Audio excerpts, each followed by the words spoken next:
Hello everyone, welcome to Study Shortcuts. Here study becomes easier. ਤਾਂ ਨਵਾਂ notification ਪਟਵਾਰੀ ਲਈ ਜਾਰੀ ਕੀਤਾ ਗਿਆ ਹੈ। ਇਸ ਨੋਟੀਫਿਕੇਸ਼ਨ ਦੇ ਵਿੱਚ ਸਿਲੇਬਸ ਜਿਹੜਾ ਉਸ ਬਾਰੇ ਪੂਰੀ ਡਿਟੇਲਡ ਇਨਫੋਰਮੇਸ਼ਨ ਦਿੱਤੀ ਗਈ ਹੈ ਪਟਵਾਰੀ ਦੇ ਪੇਪਰ ਦੇ ਰਿਲੇਟਡ। ਇਸ ਤੋਂ ਪਹਿਲਾਂ ਡਿਟੇਲਡ ਇੰਸਟਰਕਸ਼ਨਸ ਦੀ ਜਿਹੜੀ ਇਹਦੀ ਇੱਕ ਨੋਟੀਫਿਕੇਸ਼ਨ ਆਈ ਸੀਗੀ ਉਹ ਵੀ ਇਸ ਚੈਨਲ ਤੇ ਅਵੇਲੇਬਲ ਹੈ। ਉਸ ਦਾ ਲਿੰਕ ਤੁਹਾਨੂੰ ਡਿਸਕ੍ਰਿਪਸ਼ਨ ਬਾਕਸ ਦੇ ਵਿੱਚ ਮਿਲ ਜਾਏਗਾ, ਤੁਸੀਂ ਜਾ ਕੇ ਉੱਥੇ ਡਿਟੇਲ ਜਿਹੜੀ ਇੰਸਟਰਕਸ਼ਨਸ ਆ ਉਹ ਦੇਖ ਸਕਦੇ ਹੋ।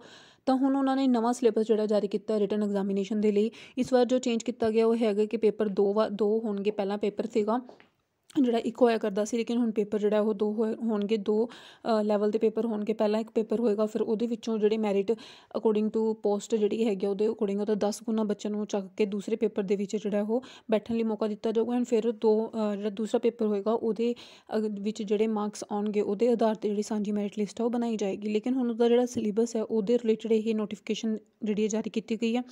ਦੇਖਦੇ ਹਾਂ ਕੀ ਨੋਟੀਫਿਕੇਸ਼ਨ ਹੈ, ਕੀ ਕੁਛ ਸਿਲੇਬਸ ਦੇ ਵਿੱਚ ਪਾਇਆ ਔਰ ਕਿੰਨੇ ਇੱਕ ਸਬਜੈਕਟ ਨੂੰ ਕਿੰਨੇ ਮਾਰਕਸ ਜਾਂ ਕਿੰਨੀ ਵੇਟੇਜ ਜਿਹੜੀ ਆ ਉਹ ਦਿੱਤੀ ਗਈ ਹੈ।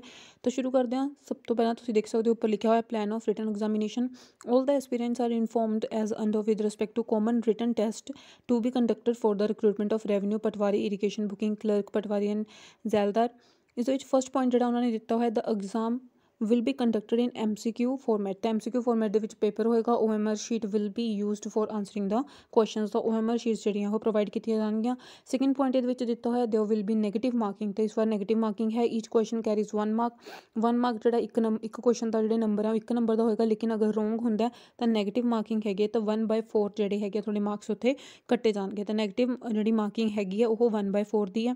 ਉਸ ਤੋਂ ਬਾਅਦ ਥਰਡ ਪੁਆਇੰਟ ਉਹਨਾਂ ਨੇ ਦਿੱਤਾ ਕਿ ਟੈਂਟੇਟਿਵ ਸਿਲੇਬਸ ਜਿਹੜਾ ਹੈ ਇਜ਼ ਐਜ਼ ਫੋਲੋਸ। ਤਾਂ ਉਹਨਾਂ ਨੇ ਸਿਲੇਬਸ ਦੇ ਨਾਲ ਇੱਕ ਵਰਡ ਲਿਖਿਆ ਹੋਇਆ ਟੈਂਟੇਟਿਵ, ਦੈਟ ਮੀਨਸ ਕਿ ਸਿਲੇਬਸ ਜਿਹੜਾ ਮੇਨ ਸਿਲੇਬਸ ਆ ਉਹਦੇ ਨਾਲ ਹੀ ਬਿਲਕੁਲ ਮਿਲਦਾ ਜੁਲਦਾ ਰਹੇਗਾ, ਲੇਕਿਨ ਫਿਰ ਵੀ ਕਿਤੇ ਨਾ ਕਿਤੇ ਥੋੜ੍ਹੀ ਬਹੁਤ ਸਲਾਈਟਲੀ ਚੇਂਜ ਹੋਣ ਦੇ ਚਾਂਸਿਸ ਇੱਥੇ ਰਹਿੰਦੇ ਆ, ਕਿਉਂਕਿ ਇਹ ਟੈਂਟੇਟਿਵ ਹੈ, ਅੰਦਾਜ਼ਨ ਸਿਲੇਬਸ ਹੈ ਜਿਹੜਾ ਉਹਨਾਂ ਨੇ ਆਫੀਸ਼ੀਅਲ ਸਾਈਟ 'ਤੇ ਦਿੱਤਾ ਹੈ। ਤਾਂ ਇਹਦੇ ਵਿੱਚ ਦੇਖੋ ਲਿਖਿਆ ਹੋਇਆ ਟੋਟਲ ਮਾਰਕਸ ਜਿਹੜੇ 120 ਹੈਗੇ 120 ਯਾਨੀ ਕਿ 120 ਨੰਬਰਾਂ ਦਾ ਟੋਟਲ ਜਿਹੜਾ ਤੁਹਾਡਾ ਪੇਪਰ ਰਹੇਗਾ। ਉਹਦੇ ਵਿੱਚ ਪਹਿਲਾ ਸਬਜੈਕਟ ਜਿਹੜਾ ਫਸਟ ਨੰਬਰ 'ਤੇ ਉਹਨਾਂ ਨੇ ਦਿੱਤਾ ਹੋਇਆ general knowledge awareness India and Punjab. ਤਾਂ ਇੰਡੀਆ ਲੈਵਲ ਦੀ ਔਰ ਪੰਜਾਬ ਲੈਵਲ ਦੀ ਜਿਹੜੀ ਜਨਰਲ ਨੌਲੇਜ ਯਾਨੀ ਕਿ ਕਰੰਟ ਅਫੇਅਰ ਹੈਗੀ ਹੈ ਉਹ ਇਹਦੇ ਵਿੱਚ ਆਏਗੀ। ਅਤੇ ਉਹਨੂੰ ਵੇਟੇਜ ਕਿੰਨੀ ਦਿੱਤੀ ਗਈ ਹੈ 20 ਨੰਬਰ ਦੀ ਜਿਹੜੀ ਉੱਥੇ ਵੇਟੇਜ ਦਿੱਤੀ ਗਈ ਹੈ। ਉਸ ਤੋਂ ਬਾਅਦ ਸੈਕਿੰਡ ਜਿਹੜਾ ਸਬਜੈਕਟ ਉੱਥੇ ਆਉਂਦਾ ਮੈਂਟਲ ਅਬਿਲਿਟੀ। ਮੈਂਟਲ ਅਬਿਲਿਟੀ ਜਿਹਦੇ ਵਿੱਚ ਲੌਜੀਕਲ ਥਿੰਕਿੰਗ ਆ ਜਾਂਦੀ ਹੈ, ਅਲਫਾ ਨਿਊਮੈਰਿਕ ਸੀਰੀਜ਼ ਆ ਜਾਂਦੀ ਹੈ, ਕੋਡਿੰਗ ਡੀਕੋਡਿੰਗ ਪ੍ਰੋਬਲਮਸ ਆ ਜਾਂਦੀਆਂ, ਲੈਟਰ ਨੰਬਰ ਸੀਰੀਜ਼ ਆ ਜਾਂਦੀ ਹੈ, ਬਲੱਡ ਰਿਲੇਸ਼ਨ ਪਜ਼ਲਸ ਆ ਜਾਂਦੀਆਂ। ਉਹਨਾਂ ਨੂੰ ਪੂਰੇ ਜਿਹੜੇ ਹੈਗੇ ਆ ਪੂਰਾ ਮੈਂਟਲ ਅਬਿਲਿਟੀ ਇਹਦੇ ਵਿੱਚ ਉਹਨੂੰ 15 ਨੰਬਰ ਦੀ ਜਿਹੜੀ ਵੇਟੇਜ ਦਿੱਤੀ ਗਈ ਹੈ। ਸਭ ਤੋਂ ਪਹਿਲਾਂ ਜਨਰਲ ਨੌਲੇਜ ਉਸਨੂੰ 20 ਨੰਬਰ ਦੀ ਵੇਟੇਜ ਐਂਡ ਉਸ ਤੋਂ ਬਾਅਦ ਮੈਂਟਲ ਅਬਿਲਿਟੀ ਉਸਨੂੰ 15 ਨੰਬਰ ਦੀ ਇੱਥੇ ਵੇਟੇਜ ਦਿੱਤੀ ਹੋਈ ਹੈ। ਥਰਡ ਇੱਥੇ ਆਉਂਦਾ ਹੈਗਾ ਤੀਸਰਾ subject quantitative ability. Quantitative ability mensuration of rectangle, squares, triangle, trapezium, rhombus, percentage. ਜਿਵੇਂ ਆਪਾਂ ਨੂੰ ਪਤਾ ਹੀ ਹੈ ਪਟਵਾਰੀ ਦੇ ਪੇਪਰ ਦੇ ਵਿੱਚ ਮੇਨਲੀ ਮੈਂਸੂਰੇਸ਼ਨ ਹੀ ਮੈਥ ਦੇ ਵਿੱਚ ਮੈਂਸੂਰੇਸ਼ਨ ਹੀ ਆਉਂਦਾ। ਇਸ ਤੋਂ ਇਲਾਵਾ ਉਹਨਾਂ ਨੇ profit and loss, interest, divisibility test, simplification problems on ratio, proportion, data interpretation, time and work, time and distance, calendar, clock, trains, problems on age, ਇਹ ਸਭ ਕੁਛ ਇਹਦੇ ਵਿੱਚ ਰੱਖਿਆ ਗਿਆ। ਇਸਨੂੰ ਜਿਹੜੀ ਵੇਟੇਜ ਹੈ ਉਹ ਸਭ ਤੋਂ ਵੱਧ ਦਿੱਤੀ ਗਈ ਹੈ। 30 ਨੰਬਰ ਦੀ ਵੇਟੇਜ ਜਿਹੜੀ ਹੈ ਕੁਆਂਟੀਟਿਵ ਅਬਿਲਿਟੀ ਨੂੰ ਇੱਥੇ ਦਿੱਤੀ ਗਈ ਹੈ। ਇਸ ਤੋਂ ਇਲਾਵਾ ਫੋਰਥ ਨੰਬਰ 'ਤੇ ਜਿਹੜਾ ਆਉਂਦਾ ਉਹ ਆਉਂਦਾ ਲੈਂਗੁਏਜ ਦੇ ਵਿੱਚ ਇੰਗਲਿਸ਼ ਐਂਡ ਪੰਜਾਬੀ ਦੋਨੋਂ ਹੀ ਹੈ, ਜਿਹਦੇ ਵਿੱਚ ਬੇਸਿਕ ਗ੍ਰਾਮਰ ਵੀ ਆਏਗੀ, subject and verb, adjective, adverb, synonyms, antonyms, one word substitution, filling the blanks, problem concerning words, comparison of adjectives, articles, preposition, direct indirect speech, active passive. ਤਾਂ ਸਾਰੀ ਹੀ ਗ੍ਰਾਮਰ ਜਿਹੜੀ ਇਹਦੇ ਵਿੱਚ ਆਏਗੀ, ਕਵਰ ਕੀਤੀ ਜਾਏਗੀ। ਅਤੇ ਇਸਦੀ ਵੇਟੇਜ ਵੀ ਉਹਨਾਂ ਨੇ 20 ਨੰਬਰ ਦੀ ਵੇਟੇਜ ਜਿਹੜੀ ਇੱਥੇ ਰੱਖੀ ਹੈ। ਲੈਂਗੁਏਜਿਸ ਨੂੰ ਦੋਨਾਂ ਲੈਂਗੁਏਜਿਸ ਨੂੰ ਇੰਗਲਿਸ਼ ਐਂਡ ਪੰਜਾਬੀ 20 ਨੰਬਰ ਦੀ ਵੇਟੇਜ ਰੱਖੀ ਗਈ ਹੈ। ਉਸ ਤੋਂ ਬਾਅਦ ਪੰਜਵਾਂ ਸਬਜੈਕਟ ਆਉਂਦਾ information technology. Information technology basics of computers, working of mobile phones, personal digital gadgets, introduction to wireless technology in day to day communication. ਤਾਂ ਕੰਪਿਊਟਰ ਦੇ ਰਿਲੇਟਡ, IT ਦੇ ਰਿਲੇਟਡ ਜਿੰਨਾ ਵੀ MS ਪਾਵਰ ਪੁਆਇੰਟ ਜਿਹੜਾ ਹੈ, ਸਪਰੈਡਸ਼ੀਟਸ and database management ਹੈ, ਉਹ ਸਾਰਾ ਕੁਛ ਇਹਦੇ ਵਿੱਚ ਕਵਰ ਕੀਤਾ ਜਾਏਗਾ। ਇਸਨੂੰ ਵੇਟੇਜ ਉਹਨਾਂ ਨੇ 15 ਨੰਬਰ ਦੀ ਇੱਥੇ ਰੱਖੀ ਹੈ। ਤਾਂ IT ਨੂੰ, ਇਨਫੋਰਮੇਸ਼ਨ ਟੈਕਨੋਲੋਜੀ ਸਬਜੈਕਟ ਨੂੰ 15 ਨੰਬਰ ਦੀ ਵੇਟੇਜ ਰੱਖੀ ਗਈ ਹੈ। ਉਸ ਤੋਂ ਬਾਅਦ 6ਵਾਂ ਸਬਜੈਕਟ ਆਉਂਦਾ ਐਗਰੀਕਲਚਰ। ਐਗਰੀਕਲਚਰ ਦੇ ਰਿਲੇਟਡ ਸਭ ਕੁਝ ਜਿਵੇਂ rabi and kharif crops, their sowing period and varieties, soils of Punjab, agro forestry, irrigation system, agro based industries, food processing. ਤਾਂ ਸਾਰਾ ਕੁਝ ਜਿਹੜਾ ਐਗਰੀਕਲਚਰ ਦਾ ਇਹਦੇ ਵਿੱਚ ਕਵਰ ਕੀਤਾ ਜਾਏਗਾ। ਇਸਨੂੰ ਵੇਟੇਜ ਜਿਹੜੀ ਹੈ ਉਹ 10 ਨੰਬਰ ਦੀ ਇੱਥੇ ਰੱਖੀ ਗਈ ਹੈ। ਐਗਰੀਕਲਚਰ ਨੂੰ 10 ਨੰਬਰ ਦੀ ਵੇਟੇਜ ਮਿਲੇਗੀ। ਸੱਤਵਾਂ ਜਿਹੜਾ ਇੱਥੇ ਆਖਰੀ ਸਬਜੈਕਟ, 7 ਸਬਜੈਕਟ ਟੋਟਲ ਹੈਗੇ ਆ। ਸੱਤਵਾਂ ਸਬਜੈਕਟ ਇੱਥੇ ਰੱਖਿਆ ਗਿਆ ਪੰਜਾਬ ਹਿਸਟਰੀ ਐਂਡ ਕਲਚਰ। ਤਾਂ ਪੰਜਾਬ ਹਿਸਟਰੀ ਕਲਚਰ ਜਿਹਦੇ ਵਿੱਚ Sufi sant and gurus, Lodhian Mughal period, Sikh rulers, British period, national movement in Punjab, Punjab in independent India, ਤੋਂ ਸਾਰਾ ਕੁਛ ਇਹਦੇ ਵਿੱਚ ਕਵਰ ਕੀਤਾ ਜਾਏਗਾ।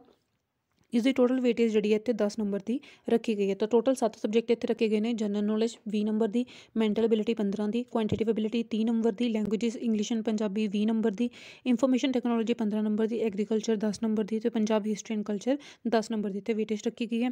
ਨਾਲ ਉਹਨਾਂ ਨੇ 2 ਨੋਟ ਦਿੱਤੇ ਆ। ਇੱਥੇ ਫਸਟ ਨੋਟ ਦਿੱਤਾ ਹੈਗਾ, the distribution of marks and questions in each section is indicative, it may vary slightly. ਤਾਂ ਉਹਨਾਂ ਨੇ ਕਿਹਾ ਕਿ ਇੰਡੀਕੇਟਿਵ ਜਿਹੜੇ ਮਾਰਕਸ ਵੇਟੇਜ ਦਿੱਤੀ ਇੰਡੀਕੇਟਿਵ ਹੈ, ਇਹ ਥੋੜ੍ਹੇ ਬਹੁਤ ਜਿਹੜੇ ਆ ਉਹ ਸਲਾਈਟਲੀ ਡਿਫਰ ਵੀ ਕਰ ਸਕਦੇ ਹਾਂ, ਸਲਾਈਟਲੀ ਉੱਤੇ ਨੀਚੇ ਹੋ ਸਕਦੇ ਆ।